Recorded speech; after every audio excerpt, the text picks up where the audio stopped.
मुझे अपनी सास और ससुर के कमरे में झाँकना बहुत अच्छा लगता था, क्योंकि वो हर रोज़ एक नए स्टाइल में करते थे। लेकिन जैसे ही मैं रात को अपने कमरे में जाती, तो शौहर को कहती कि ऐसे नहीं इस तरह करते हैं, तो वो नाराज़ होकर सो जाता। एक दिन सब्र ना हुआ तो। एक ऐसी बस्ती से था जो कि पहाड़ के दरमियान आबाद थी, उधर-अकाद का आबादी थी, लोग ना जाने क्यों इस इलाके में आबाद नहीं होना चाहते थे।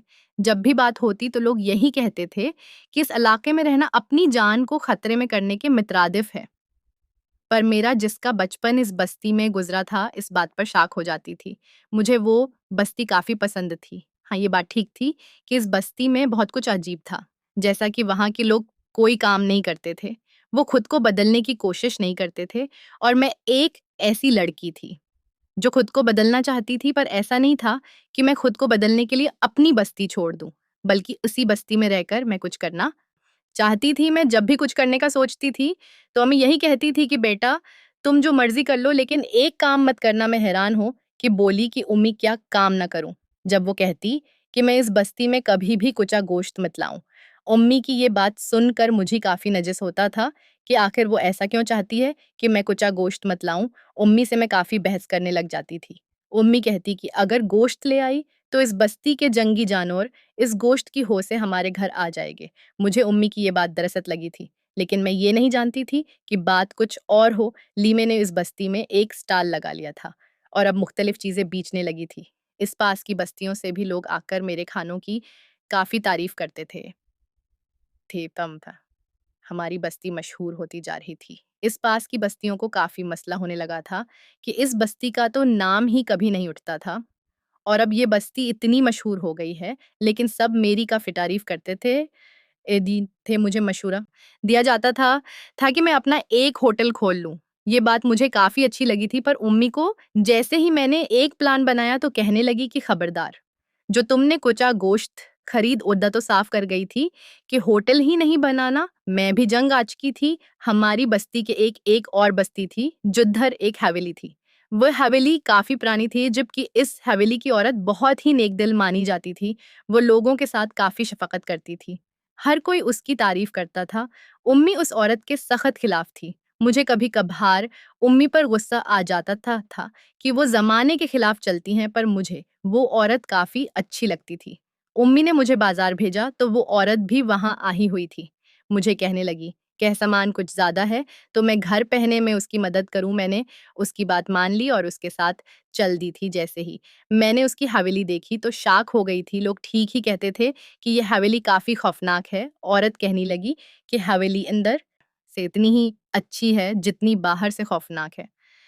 शायद वो जान गई थी कि मैं क्या सोच रही हूँ। मैंने औरत को सामान दिया और वापस चली गई। मुझे घर जाने में देर हो गई थी। घर पहुँची तो उम्मी कहीं दिखाई नहीं दे रही थी। मैंने उन्हें काफ़ी आवाज़ लगानी पड़ती, न जाने कहाँ उम्मी चली गई थी। शाम भी हो गई थी। कभी भी ऐसा नहीं हुआ था।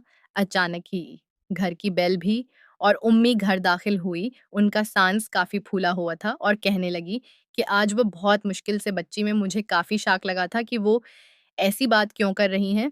जब उम्मी ने फ़ौराबाद सँभाल ली कि किसी ने कुचा गोश्त फेंक दिया था और जंगली जानवर ने हमला कर दिया था, इसलिए बस्ती में कहराम मच गया था। मुझे काफ़ी नज़िस हुआ कि उम्मी मुझसे क्या छुपा रही।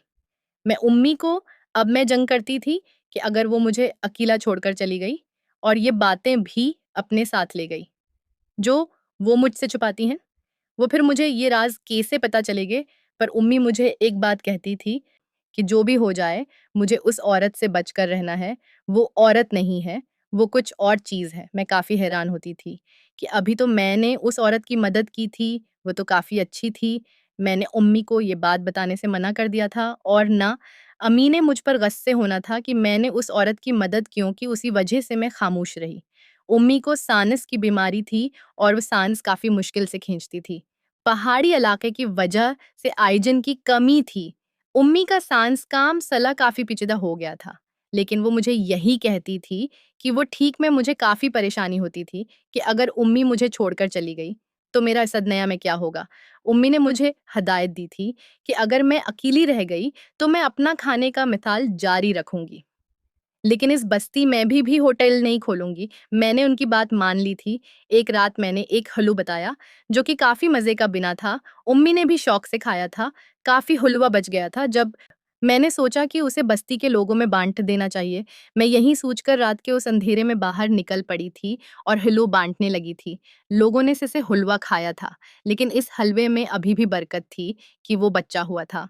मैं अब उसका क्या करती, क्योंकि ज़ाया भी नहीं कर सकती थी। मुझे इस औरत का बहुत मज़े से ख़्याल आया था और मैंने सोच लिया था कि हलवा उसे देती हूँ। यही सोचकर मैं वो हलवा दूसरी बस्ती देने चली गई। इंद मेरा काफ़ी गहरो था और हवेली उस अंधेरे में और भी खौफनाक मालूम हो रही थी, पर मैंने हिम्मत पैदाई और एक कदम उठाया। अचानक ही अजीब-सी आवाज़ आने लगी थी, जैसे कोई बुला हो और इस हवेली में घूम रही हो, लेकिन कुछ देर बाद आवाज़ ख़त्म हो गई। इसलिए मैं भी उन्हें जॉइन करूँ।